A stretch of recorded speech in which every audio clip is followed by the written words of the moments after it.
Oi, pessoal do Instagram, oi, pessoal do YouTube, tudo bem? Vocês que vão acompanhar, o pessoal do YouTube vai acompanhar essa live daqui a alguns dias.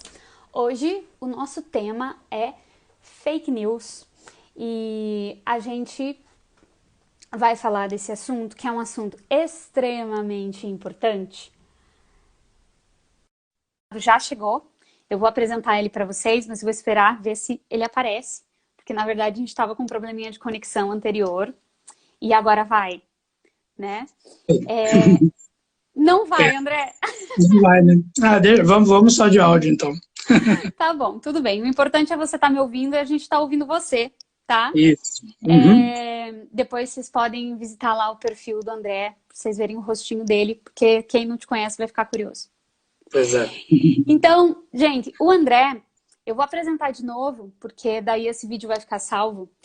O André, ele é comunicador social e jornalista formado pela UFPR. Ele é mestrando em comunicação, também pela UFPR. Fez um intercâmbio acadêmico na Université Stendhal, na França. E tem experiência de redação, tanto em jornal impresso quanto em rádio, né?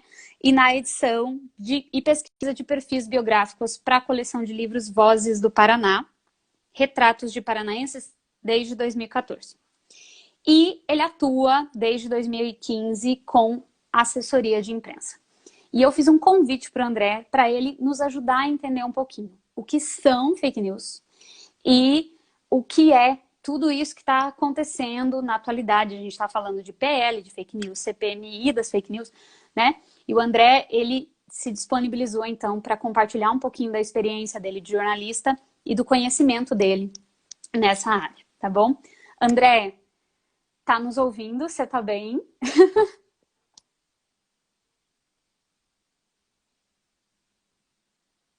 Vamos lá, vamos tentar agora com outro celular e vai dar certo. Ah, agora foi. Oi! Tudo bem, André? Vamos lá, então. Tudo bom? Você descobriu que precisa trocar de celular, André. Parabéns. É. Engraçado que esse é mais antigo, mas enfim, deve ser configuração mesmo. É, alguma coisa assim. Então, como é que você tá? Como é que tá a quarentena aí? Sobrevivendo? Sobrevivendo, estamos na luta diária aqui, né? Então tá.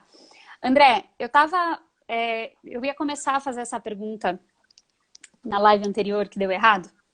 É, Uhum. enquanto estava preparando as perguntas aqui, porque uma coisa que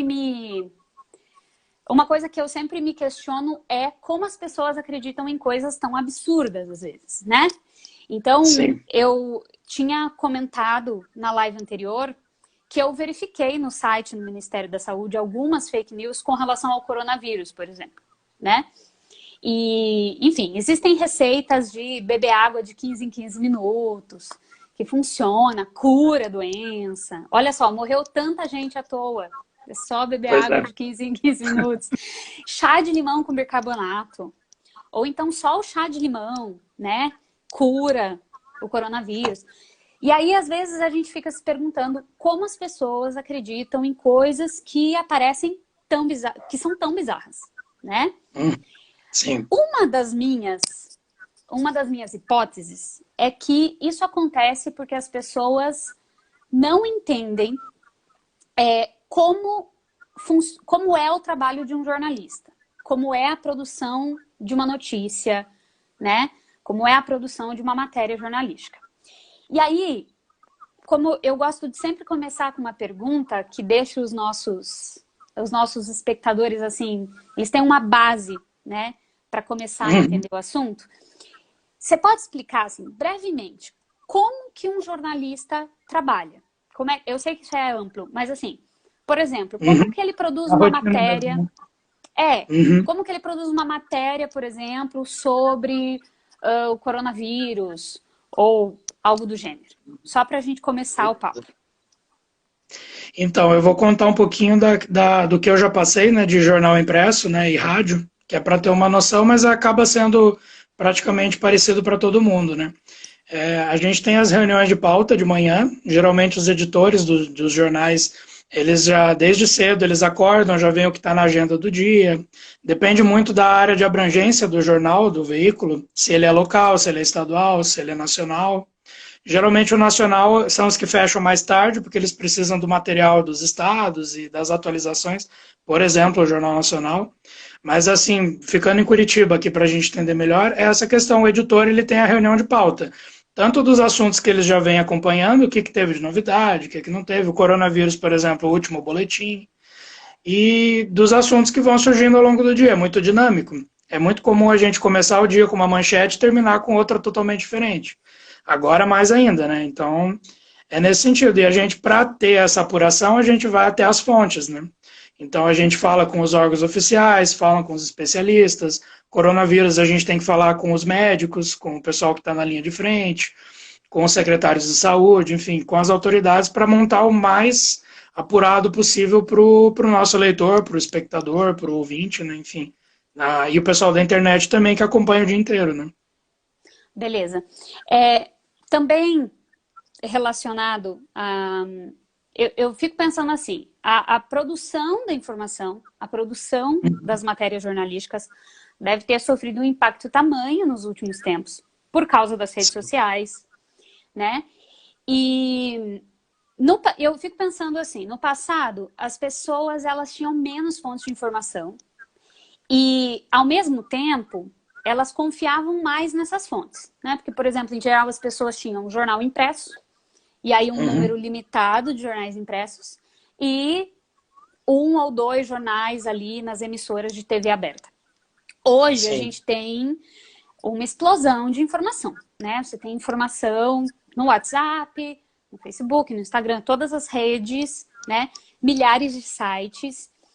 Sim. E aí eu acho que acaba acontecendo uma modificação. As pessoas, não sei até que ponto elas entendem, né? Como que funciona a verificação da informação na atualidade. Sim. Porque eu fico pensando, as pessoas um pouco mais velhas estão condicionadas a acreditar em um jornal. Antigamente, elas não precisavam verificar se o jornal estava dizendo mentira ou verdade. Sim, sim. Né? Elas acreditavam. As pessoas mais novas, ao mesmo tempo, elas estão acostumadas com esse bombardeio de informação e não estão acostumadas a verificar nada, né? Enfim. Então, assim, como que a gente define o que é fake news de uma maneira clara, né? Didática, para que as pessoas consigam identificar, né? O que é. Não, isso aqui não é uma matéria jornalística, isso aqui é fake news. Né? O que é fake news? Então, poderia isso ser considerado fake news? Sim, foi interessante porque eu mesmo, para fazer o dever de casa aqui, né, eu deparei com algumas coisas que eu imaginava que era, por exemplo, o que você comentou, desses boatos, da questão do que o pessoal já vai compartilhando, tal receita, ouvi falar, não sei o quê, mas isso realmente é no nível boataria, rumor, e isso não chega a ser uma fake news. A fake news é quando ela é publicada. Quando ela é publicada por algum veículo, algum portal, algum jornal, e ela ou não foi bem apurada, ou ela teve algum viés, mas ela tem que ser realmente uma news, uma notícia. Então, e é por isso que ela é tão polêmica, porque ela entra na questão tanto da linha editorial, quanto do viés daquele veículo, os interesses dele, enfim, é bem complexo. E é muito recente, a gente está falando de uma coisa que não está consolidada. Os estudos na área de comunicação, eu comecei o mestrado esse ano também em comunicação na Federal. A gente também pega umas leituras dos autores mais atualizado possível, mas não é uma coisa pacificada, né, por assim dizer, nem na academia, muito menos no mercado, né. Então, o que a gente entende, a gente vai meio que acompanhando ao longo dos anos, o termo fake news vem tendo a concepção que a gente tem dele hoje desde 2016, mais força. Também pela eleição dos Estados Unidos, o Trump foi eleito usando muito isso, a Hillary, enfim, tudo que ele não gostava, o que noticiavam que ele dizia que era fake news. Ele faz um pouco isso até hoje, né? E não só ele, mas aí desde então a gente começou a ouvir mais isso, porque antes eles não usavam nem a expressão em inglês fake news, era false news. E como esse é um canal de história, é bom a gente lembrar também das origens, né? Notícia falsa em veículo, isso existe desde de sempre, né? Desde a Revolução Francesa. Eu na minha busca, que eu achei uma fonte interessante da Mary Del Priore, da historiadora e escritora, né? Ela tem vários Uhum. livros de história do Brasil. E aí ela brincou, né, lançando uma biografia do José Bonifácio, né? De que ele teria sido o introdutor das fake news no Brasil, porque ele criou um jornal para falar bem dele, para falar que ele era o patriarca da independência, era um tal do jornal Tamoio. Então eu nem sabia disso, ele que criou o próprio título dele. E aí foi sendo. Então Nossa, isso por exemplo, né? eu também Curioso. não sabia disso. É. E aí ele se auto-entrevistava, lá era um jornal dele entrevistando ele mesmo, imagina. Uma Nossa, que loucura. incrível. E aí você vê que esse já é com o conceito atual. Era um veículo, era um jornal, as pessoas liam, acreditavam, achavam que era uma coisa imparcial, digamos. E ele estava falando para ele mesmo, com os objetivos políticos dele, enfim. Então, aí tem essa questão das false news, né, que eles chamavam antes. E agora fake, né? Fake também é o nome atual, né? Uma coisa de rede social, uma coisa mais moderna, né? O que é fake, o que é fato. E aí, voltando à sua pergunta de como a gente verifica isso, os jornais estão cada vez mais fazendo as suas agências verificadoras e buscando essas agências verificadoras, também externas, para não ficar só na linha deles, enfim. Então, até eu separei mais para o final, assim, para a gente dar de dica, né? Tem umas 7 agências verificadoras de várias linhas ideológicas e vários tipos de veículo que as pessoas têm buscado para, pô, essa história é meio estranha, será que é verdade mesmo? Você joga lá, você pode mandar WhatsApp para eles, eles são bem abertos. Tem esse canal com os leitores para tirar dúvida, né? Porque. E é todo dia, toda hora, não adianta, tá cada vez mais dinâmica essa questão, né? Então a gente tem que separar boato de fake De news, notícia, né? de fake news. É, Uhum. beleza. Que nem você falou, essa utilização de notícias falsas no meio político, ela realmente não é nova, né? Agora a gente está falando dessa utilização com um objetivo consciente, claro, Sim. talvez mais claro do que em outros momentos da história, né? Eu separei também pro pessoal, você falou da Revolução Francesa, então a própria queda da Bastilha, né? Ela foi movida, a ação popular acabou sendo movida por um boato que se espalhou, da invasão de soldados sobre Paris. A gente tem também a proclamação da independência, né? Que se Sim. fala de um boato de que iriam prender alguns militares, e aí a proclamação ela acaba acontecendo dias antes do que os militares estavam esperando. Nesses momentos são boatos que levam a uma ação. Isso também é extremamente perigoso, né? Sim. E aí a gente tem também momentos em que realmente há uma mudança nas informações ou uma alteração nas informações com objetivos políticos. Eu separei aqui, até para apresentar para o pessoal, o livro do George Orwell, né? Porque ele, no 1984, ele fala de uma realidade lá distópica, né? E ele fala do Ministério da Verdade, É verdade. que na verdade é utilizado para modificar as notícias, para deixá-las de acordo com o que o regime quer. E o Orwell vai se basear numa política stalinista de apagamentos de pessoas em fotos, né? Então, assim... também era outro que adorava, né? então a gente tem, assim... a gente tem essa utilização, né, de boatos ou de mentiras, né? Sim. Ou de não verdades. Eu não vou falar mentira, porque mentira parece uma coisa consciente, né? Mas assim, eu quero na época da pós-verdade, né? Eu quero reescrever uma determinada história. E aí a fake news, ela entraria nesse momento de conscientemente você divulgar uma notícia falsa com um objetivo claro de mobilizar a população. É isso? Basicamente É isso mesmo. isso. É até um cuidado bom que a gente está fazendo esse retrospecto histórico, mas é difícil a gente usar, por exemplo, o termo fake news para falar do Bonifácio, dos outros momentos do Stalin, porque é uma coisa anacrônica, né? É um termo atual do nosso contexto de redes sociais, da era da informação que a gente está, para falar de uma coisa no passado, que era analógica, era jornal impresso. Na época deles não tinha rádio e TV, depois veio tendo, então mas assim, também é legal a gente lembrar, a gente tem um jargão na profissão que fala os jornais chapa branca, né? O jornal chapa branca, que é aquela alusão ao veículo, né? A placa do carro, quando é branca, é o veículo oficial. Então é o jornal que vai dar sempre a notícia que é favorável ao governo, a posição do governo. A gente tem os veículos oficiais para isso, por exemplo, a Voz do Brasil, né? Mas a gente sabe, acaba vendo pela linha editorial que aquela TV, aquele jornal é mais favorável ao governo. É difícil eles terem uma crítica, é difícil ter um colunista que vai falar, né? Uma coisa diferente. Então isso comumente se chamava de chapa branca. E com as redes sociais e com os portais agora, WhatsApp, tudo isso está se proliferando cada vez mais, né?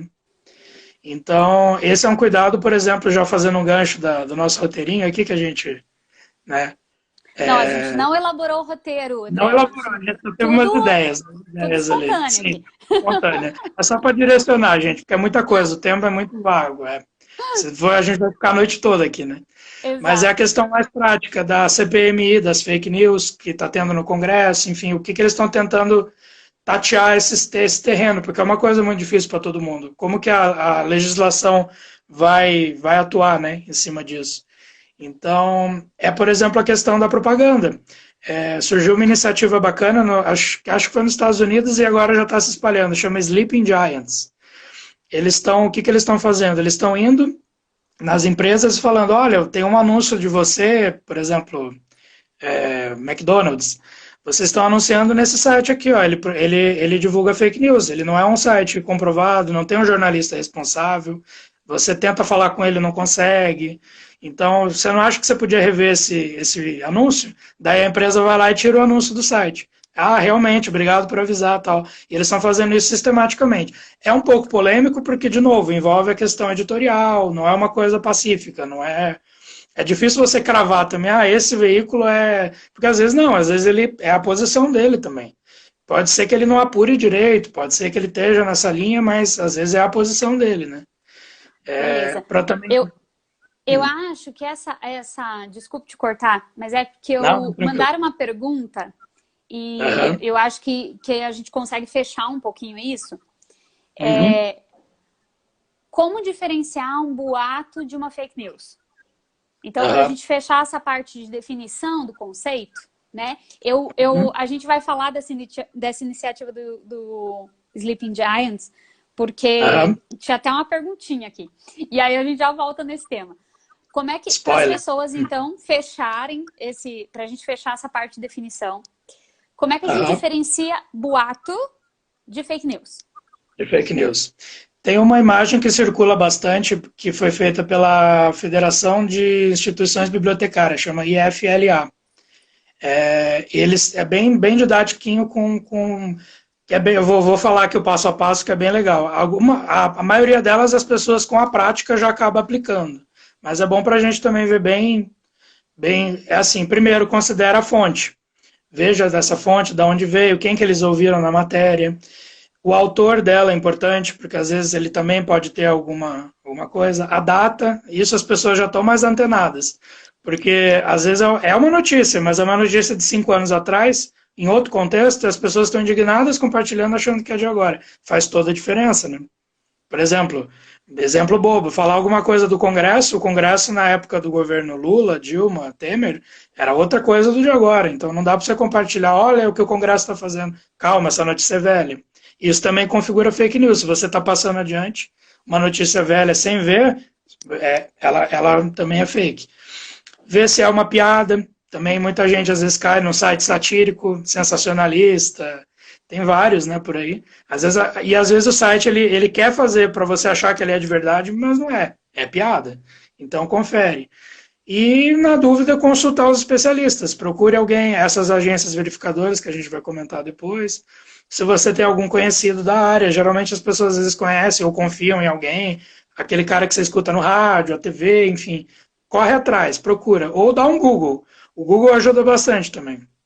Beleza. Mas, em geral, a fake news ela vai estar publicada Uhum.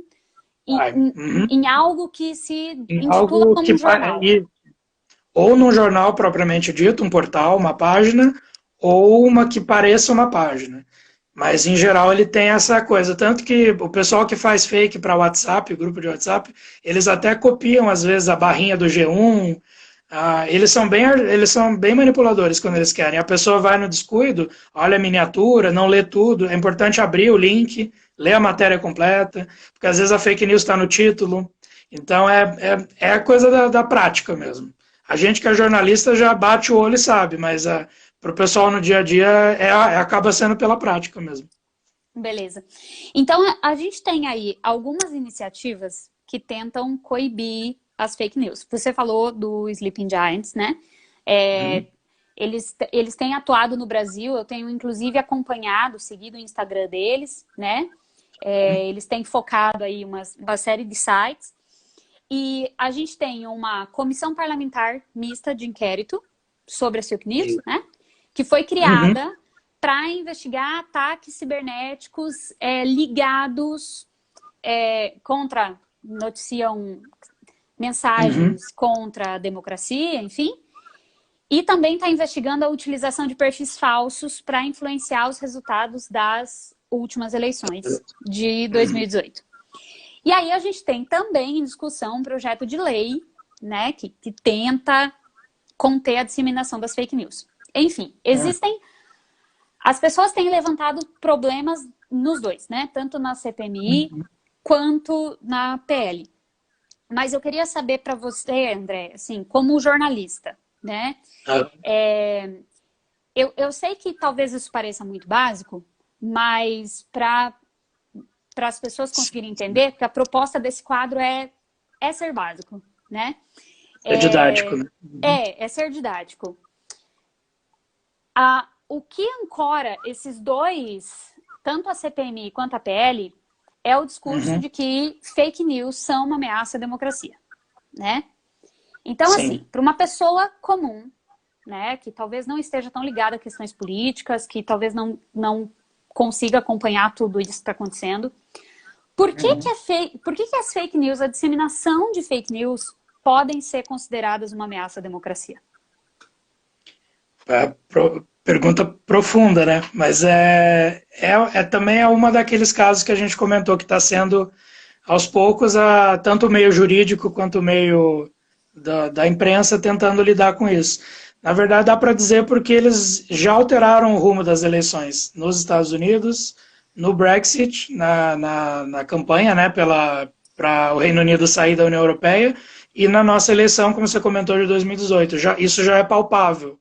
Por quê? Porque a gente sabe, foi uma polarização muito grande. Em todos esses cenários era uma coisa polarizada, né? Então... Eu virei minha câmera, desculpa. Tá. E por ser uma polarização, a gente sabe, mexe com os partidos, mexe com os interesses, então fica uma coisa... E aí o que acontece? A gente está no rolo de uma eleição, as pessoas não param para ouvir, não param para verificar, acham que o fulano que está dizendo que é fake news, ele é do outro lado, não vou escutar ele. Então fica muito polêmico. E aí um ingrediente ainda que a gente também tem que destacar, que já tem até documentário disso na Netflix, aquele Privacidade Hackeada, bem interessante para quem se interessar, é a tal da Cambridge Analytica, né? Eles desenvolveram principalmente na eleição do Trump, né? Inclusive tinha pessoal da campanha dele que trabalhava lá, enfim. E eles analisavam o quê? O nosso perfil de rede social. Nós todos como usuários, os sites que a gente acessa, o que a gente tem de receio, as pesquisas de comportamento, enfim. Por quê? Você tem um mapeamento disso, você sabe como o eleitor pensa. Você tendo isso numa campanha, você direciona essas fake news. Quando ela é feita para uma campanha, por exemplo, você pode saber, olha, esse ponto é sensível, as pessoas têm medo de, por exemplo, kit gay, para falar de uma pauta de comportamento aleatória. Então você direciona, olha, tal coisa foi feita para isso. Até você dar a resposta com o jornalismo profissional, de que, olha, não é bem isso, tem esse lado, tem aquele e tal, isso já proliferou, já passou adiante e você não corre atrás do prejuízo no tempo que poderia, né? Por exemplo, se a gente estivesse numa mídia analógica, seria um pouco mais fácil, porque não teria essa coisa digital ao mesmo tempo, porque você espalha no WhatsApp uma coisa, ela já foi, né? Você perde o controle dela. Então é E, complicado por isso. e além do fato de que também, né, uma das questões tanto da PL quanto da CPMI é que a gente está tratando também da utilização de robôs para dispararem essas fake news, né? Então não são só seres humanos reais que Não, estão fazendo tudo isso. Aí misturado. você tem um monte, né, de perfis falsos compartilhando um monte de coisas e aí fica muito fácil chegar em você. É legal você falar dessa questão do medo, André, porque quando eu estava preparando a entrevista, como eu falei para vocês, uma das coisas que me intriga é por que há uma aderência às fake news. Porque por mais que a gente tenha robôs, né, as Sim. notícias não são endereçadas aos robôs. As notícias são disparadas por eles. Elas são endereçadas a pessoas reais, que têm medos reais, né? E fica muito fácil descobrir tudo isso, né? Às vezes as pessoas se esquecem o quanto a gente é frágil, vulnerável, perto do tal do algoritmo, né? Porque eu acabei de falar com você aqui sobre, sei lá, computador, e aí eu entro daqui a pouco no Instagram e tem uma propaganda do computador que eu falei que eu queria comprar. Você, né? Às vezes a gente nem pensa, acha que é coincidência. Eu separei um trechinho de um livro. Esse livro, eu sempre falo dele porque eu acho esse autor maravilhoso, o Jean Delimot. Ele fala da história do medo no Ocidente. Ele discute aqui o medo no século XV, XVI, enfim. E ele fala o quanto os boatos estavam ligados ao início de sedições, revoltas. Mas ele fala algo que é tão absurdamente atual que eu falei, não, eu tenho que compartilhar isso. Ele diz assim, ó, rumores e sedições estavam quase sempre ligados. E quem diz rumor, diz medo, né? Edgar Morin mostrou que um rumor local não passa da fina camada emersa de um mito que não é nem local, nem isolado, nem acidental. É oriundo das profundezas de um subsolo inconsciente que, uma vez lançado, manifesta-se como uma força selvagem capaz de propagação atordoante, suscitando ao mesmo tempo atração e repulsão. Ele recusa a verificação dos fatos, alimenta-se de tudo, produz metástases em múltiplas direções, faz-se acompanhar de processos histéricos, atravessa as barreiras de idade, de classe social, de sexo, enfim, e daí ele continua aqui. Isso é o que as fake news produzem com as pessoas. Exatamente. Estou errada. Não, é exatamente isso. O Edgar Morin é um autor que a gente também estuda bastante, né, na área de comunicação. E é bem isso. A fake news ela espalha tanto e ela tem essa força toda porque ela apela pro emocional, né? O emocional do leitor, o emocional do eleitor, enfim, dependendo do momento. E ela tem esse poder de viralizar, né? Então, isso também acontecia antes. A gente tinha o boca a boca, demorava mais, mas também acontecia. Então, e essa também é uma outra questão interessante da gente falar, porque as pessoas, quando não são robôs, né? Quando é o manual, olha que absurdo que eu vi, ela tem essa questão do boca a boca. Você recebe do seu vizinho, você recebe do colega de trabalho, de algum parente. Então, você confia naquele parente que também está te passando aquilo. Então, às vezes, principalmente as pessoas mais velhas, elas têm muito essa confiança ainda. Ah, mas se foi fulano que me mandou, é verdade. E ele não pensa que o fulano também não confirmou. Então, não é que ele passou uma mentira, ele sabe que é mentira, não. Eles, em geral, não sabem. Então, é na origem. E a origem, às vezes, já está no robô ou na pessoa que manipulou, né? Mas até você chegar na origem, então é isso. Ah, eu confio no meu tio que mandou aquilo. Claro que eu confio nele, mas confere a fonte. E se for muito estranha a história, muito sensacionalista, geralmente é fake news. Então, joga no Google, vai numa das agências, Agência Lupa, Fato ou Fake, tem várias aqui, e aí você vai saber se é ou não, entendeu? Bom, aí a gente entra numa questão, e aí é legal falar sobre isso com o jornalista, porque é uma coisa delicada, né? A gente está tendo a CPMI, E aí, recentemente, levantaram o nome da Gazeta do Povo, né? Como um veículo de comunicação que seria aí um propagador de fake news, né? Beleza. Aí a gente tem o fato de que a Gazeta do Povo é um jornal, né? Enfim, centenário, né? Tradicional, né? Tudo mais. Mas a gente tem mais uma questão, né? Nos últimos tempos, a Gazeta do Povo, ela tem apresentado uma postura mais conservadora, né? No editorial dela e tudo. E, por isso, em muitos casos, alinhada, né, ao atual governo. Sim. E aí, esse caso levantou a questão de uma determinada, né, postura ideológica na hora de determinar o que é fake news.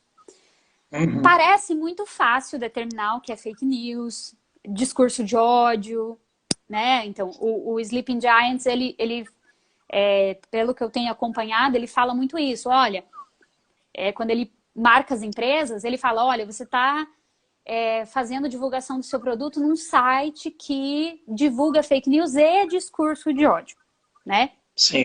Enfim. André, quais que são as dificuldades de estabelecer essa linha entre uma regulação da fake news, né, enfim, e a tal da liberdade de imprensa, liberdade de expressão? Né? Isso é um ponto interessante porque a Gazeta ter aparecido acender um alerta assim, de que essa CPMI não estava com os critérios tão bem estabelecidos. Isso é bem importante. Voltando àquilo que eu comentei, por ser uma coisa muito atual, que a gente está tateando o terreno, falta base jurídica às vezes. Então você não teve uma linha muito bem estabelecida. A própria CPMI reconheceu o erro depois e admitiu. Eles consideravam, por exemplo, conteúdo, deixa eu até ver a expressão para não... matérias desinformativas ou pouco informativas. Mas aí a Gazeta, por exemplo, argumentou, eles têm um volume muito grande de publicações, eles têm blogs hospedados lá, colunistas. Então, esses critérios, por não serem muito estabelecidos, às vezes, pode ter acontecido. A Gazeta, matérias que eles produzem, repórteres, tudo a gente conhece, é um jornal consolidado, um jornal sério. Mas, às vezes, um colunista ele pode ter publicado uma coisa que ele não apurou direito. E aí está lá na Gazeta e aí entrou por essa lista do... Mas era um volume muito pequeno, perto do volume de publicações da Gazeta, mesmo dentro dessa questão editorial deles, né, que você comentou, que eles estão com esse perfil mais conservador, assumido em editorial. Então, isso acabou sendo um tiro no pé da CPMI, porque ficou sem o critério, né? E aí a CPMI está falando de fake news, tem que voltar atrás, é como eles falaram, ela fez uma fake news, né? Entre aspas. Então, é complicado, assim. Mas, por outro lado, também eu acho que a Gazeta, aí falando a questão dos editores e tudo, é bom eles também pararem para reflexão por que isso aconteceu. Tudo bem, o critério também é problemático, mas eu não sei se eles tiveram acesso, por exemplo, a quais matérias foram essas, para tentar, na hora da publicação, por exemplo, verificar um pouco, ou então comentar com o colunista. O contato que eles têm com o colunista às vezes não é tão diário, né? Os colunistas têm a independência deles, isso em todos os jornais, né?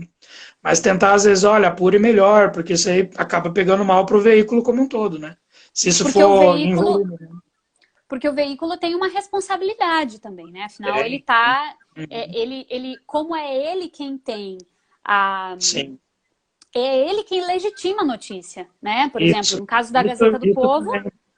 Isso é um ponto que as pessoas esquecem, às vezes, que é importante a gente lembrar, que é assim, mas por que, às vezes, por essa questão ideológica também, polarizada, eu não confio em tal jornal, esse jornal somente, não sei o quê, mas o jornal, ele é um veículo, ele tem normas, ele tem profissionais que podem ser processados, isso tudo já existe em lei, isso não tem nada novo. Injúria, tudo isso é crime, danos morais, então o jornalista é responsável. E os jornalistas da equipe, eles têm registro profissional, eles podem ser processados, isso é muito importante de saber. Então, um jornalista, quando ele assina uma matéria, ele é responsável por aquilo que ele está falando.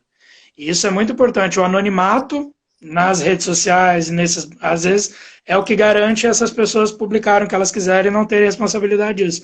Então, sempre se lembrar, Por exemplo, você pode não gostar dos veículos do Grupo Globo, mas todos eles têm jornalistas que podem ser processados. Então, eles estão dando a cara a tapa, estão assumindo aquela informação, estão tentando trabalhar da melhor forma possível, claro, de acordo com o viés editorial do veículo. Mas eles são profissionais de imprensa, então tem essa questão, e isso já tem em lei, né? Isso já é lei há muito tempo, né? Então, para as pessoas entenderem, assim, da mesma forma que quando você compra um remédio, existe um Sim, farmacêutico responsável, né? exatamente. Existe um médico responsável para assinar a tua alta no hospital. O jornalista, ele também tem uma série de responsabilidades com aquilo que ele está veiculando, né? Então, Tem. por mais que ele acabe, não existe neutralidade, né? Enfim, a gente já não fala mais sobre isso, né? Não existe mesmo neutralidade total. Por mais que ele acabe defendendo um determinado ponto de vista, ele é responsável por aquilo que ele está falando, né? E enquanto quando a gente acaba consumindo, né, essas notícias de sites que a gente não consegue nem identificar quem produz, a gente não tem como responsabilizar aquilo, né? E aí sim é contra a lei, é inconstitucional e tudo mais. Então, acho que um exemplo assim, uma aproximação prática para as pessoas terem em mente, né? André, você já falou um pouquinho pra gente sobre como a gente verifica a notícia, né? Até veio essa pergunta aqui pra gente, né? Como verificar a notícia. Então, vamos retomar, né? Verificar a data, ler além da manchete, porque esse é talvez um dos principais problemas, né? E que mais? Pra gente só deixar isso bem pontuadinho.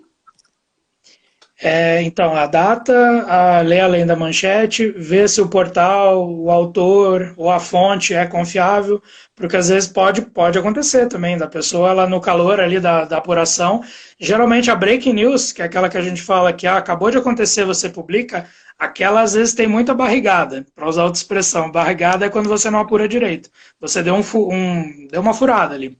Não furo, porque furo furo de reportagem é outra coisa, é uma exclusividade.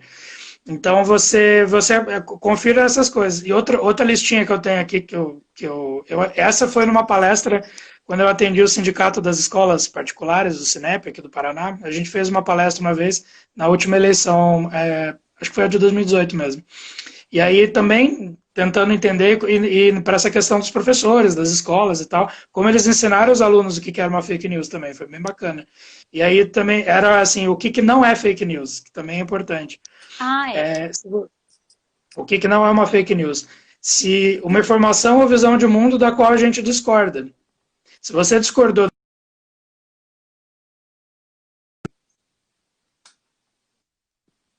a casa está toda certinha, mas eu não concordei com aquilo, vou dizer que é fake news? Não é bem isso. Isso também é o segundo ponto, aquilo que a gente não gostaria de ver publicado. Putz, mas tá falando E aí eu não vou nem falar de política, tá falando de uma pessoa que eu gosto. Putz, sacanagem, né? Mas se ela tá bem apurada, se tem fontes que falaram disso, fontes oficiais e tal, é aquilo. Um erro de informação, apuração e um dado genérico. Entendeu? Então tem esses pontos mais minuciosos, assim, né? Mas isso não necessariamente é uma fake news, às vezes é um erro de apuração, é uma matéria mal escrita, escrita com pressa, tem essa questão também. A gente fala muito da responsabilidade dos veículos de comunicação e das pessoas que produzem fake news intencionalmente, mas é importante lembrar isso que você falou, porque o leitor, ele também tem uma responsabilidade, né? Então, assim, é importante falar, não só tratar o leitor como vítima, né? Então, assim, o leitor, uma vítima dessa notícia falsa. Claro, a gente vive num país cheio de desigualdades, né? Então, enfim, a educação é um problema, mas a gente tem também que pensar que, na medida do possível, na medida do que a gente pode, né, a gente precisa ser crítico ao analisar o que a gente lê, né? Exatamente. E compartilha, né?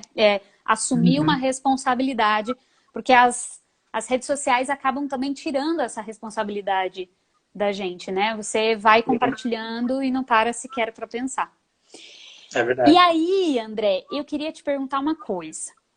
Uhum. Essa é uma questão, assim, acho que até um pouco pessoal, né? Aham. Talvez eu te coloque numa berlinda, não sei se você tem parente aí, né? Assistindo. Acho que tem Mas, alguns que estão assistindo. mas assim, o que que acontece, né? Você é um jornalista. Hum, sim. Jornalistas aprendem a ser bons comunicadores, né? E eu percebo, por exemplo, e eu tenho certeza que muita gente que está assistindo a gente vai se identificar com o que eu vou falar, Uhum. né? Todo mundo tem a tia do WhatsApp que espalha fake news no WhatsApp no grupo da família, ou o tio, ou o primo, né? Mas eu vou colocar assim esse genérico, né? A tia da Sim, fake sim. news, o tio da fake news. E aí chega uma hora que a gente não sabe mais o que fazer, né? A gente fica Sim. meio, né, indignado, tem um monte de gente saindo do Facebook, né, por causa disso, enfim. São duas perguntas. Primeiro, é possível conversar com esta pessoa? Você acredita que é possível conversar com essa pessoa? E se você acredita que é possível conversar com essa pessoa, como? Né? Como, né? Porque quando a pessoa ela compartilha, ela já Uhum. acreditou naquilo, né? Aquilo já está solidificado na cabeça dela. Então, Sim. como que a gente pode travar um diálogo, né, com essas pessoas, que muitas vezes são pessoas queridas, parentes, porque quando é alguém que eu não conheço, tudo Ah, bem, sim. mas quando é alguém Uhum. próximo, muitas vezes a gente se cala e não fala sobre, né? Exatamente. Olha, É, a resposta dessa pergunta ninguém tem ainda, porque é uma coisa que, como você falou, né, mexe com o emocional da gente mesmo, né? O que eu tento fazer nesses momentos, eu não consigo, não é sempre que eu consigo, mas eu sigo um pouquinho aquela linha da Gabriela Prioli, aquela comentarista que é advogada, né, da CNN, ela é muito boa. E ela fala mais razão, menos emoção. Nessas horas a gente tem que ser bem prático. É tentar se até ao ponto, nessa listinha que a gente numerou, por exemplo, vai naquele ali que a pessoa não vai ter o que argumentar. Por exemplo, se algum parente seu mandou uma coisa e a data está errada, é só avise da data. A pessoa às vezes apaga, pede desculpa, tal, não passa adiante.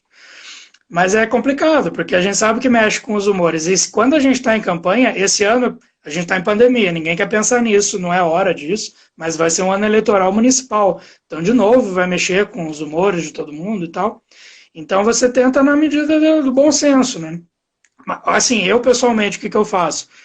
Eu vejo, digamos, a gravidade daquela notícia, ou daquela coisa que foi passada. Se é uma coisa de saúde pública, por exemplo, se é claramente uma coisa que pode prejudicar alguém, eu, na hora, é meu dever, eu sou um comunicador social, eu fiz juramento disso na formatura. É tipo o juramento de Hipócrates para os médicos.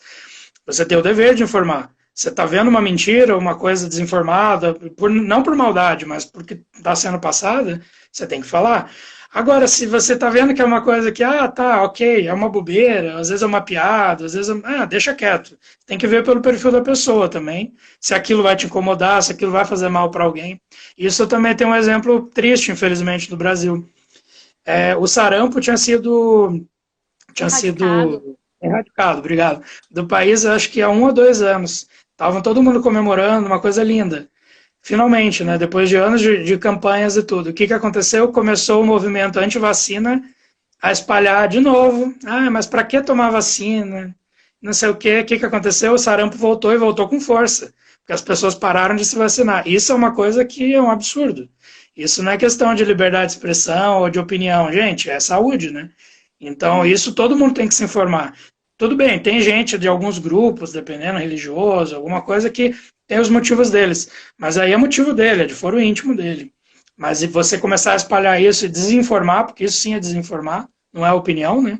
Daí os jornalistas todos têm que se unir. Aí se você vê essa pauta, por exemplo, de vacinação, todos os veículos de esquerda, direita, todo mundo vai seguir a mesma linha, porque é de saúde pública, está acima dessas disputas, né? Então, tem, por exemplo, essas questões que é importante, né? Beleza. E aí, para a gente terminar, a questão Uhum. das agências verificadoras. Eu pedi para o André trazer para a gente, Uhum. selecionar para a gente algumas agências que vocês podem utilizar para verificar notícias, né? Para verificar fake Uhum. news. E o que você acha que é confiável, André? Diga aí pra Então, nós. eu achei uma listinha bacana do Canal Tech, que ele listava 5 agências. Daí eu fiz a minha busca também e acrescentei mais 2. De todos os matizes, assim, todas as plataformas também, que é importante ter essa variedade, né? Então, uma das mais famosas é a agência Lupa, que ela é da Folha, da Folha de São Paulo e da Piauí. Ela é bastante usada, assim, você geralmente já joga, ela aparece em geral. Ela também é bastante usada por veículos, né, para verificarem. Porque os veículos, às vezes, como estão com a equipe pequena, eles não podem despender muito tempo para apurar alguma coisa muito. Aí eles se ajudam, todo mundo se ajuda. Agora, por exemplo, está tendo aquele consórcio, né, dos veículos, por causa da mudança do Ministério da Saúde, então para apurar mais rápido, todo mundo se ajuda. Estadão, Folha, Globo, vários veículos estão se ajudando. Tem o Fato ou Fake, que é do G1, né, todos os veículos do Globo, né, Valor Econômico, o Jornal Globo também, Globo News. Esses dois acho que o pessoal já conhece mais, é o eFarsas e o boatos.org. Esses aí é para as historinhas que a gente ouve, eles desmentem muita coisa. E eles geralmente são bem apuradinhos, eles falam, é parcialmente verdade, por quê? Porque tal coisa aconteceu, mas não é bem isso, depois aconteceu outra coisa. Então eles são bem didáticos, assim, são bem bacanas. E aí outras que eu achei também, o Estadão Verifica, do Estado de São Paulo, né, do jornal, é a agência deles, também atende por WhatsApp, se tiver dúvida pode mandar. Isso eu acho bacana, eu não sabia, todos eles quase têm WhatsApp, ou Messenger no Facebook deles, página deles, para o leitor realmente, eu vi essa história, é estranho, pode entrar em contato, e eles todos vão responder em algum momento. E E pelo aí outras duas, WhatsApp não tem desculpa, né? Porque às vezes você já tá vendo a notícia no WhatsApp, já né? tá falando ali, né? É só Só manda disparar. para eles, né? É Uhum. legal até salvar na lista de contatos. Favorita, né? Pois é. E aí outras duas interessantes que eu achei é a agência pública Truco, que é um grupo de mulheres jornalistas, bem bacana, fundado em 2011, e também sem fins lucrativos, essa coisa colaborativa mesmo, né, para combater as fake news. E a última é a Fake Check, que é da USP e da UFSCar. Daí é uma plataforma mais acadêmica e tal, mas ela também foi criada para os pesquisadores ali ajudarem nisso. Então todas essas, a gente pode mandar os links depois, mas em geral eu brinco do Google, mas é porque o Google direciona, né? Então você jogou as palavras-chave da notícia que você achou estranha, vai cair numa dessas 7. Difícil não cair assim. Nunca vai estar na segunda página do Google. Vai estar na primeira. Então, uma delas você vai acabar achando e vai tirar sua dúvida se é verdade ou não. Beleza. André, muito obrigada. Eu acho Eu que a gente agradeço. conseguiu tirar muita informação. Enfim, a gente vai terminando por aqui, até porque eu acabei de ver que a bateria do meu celular está acabando. É...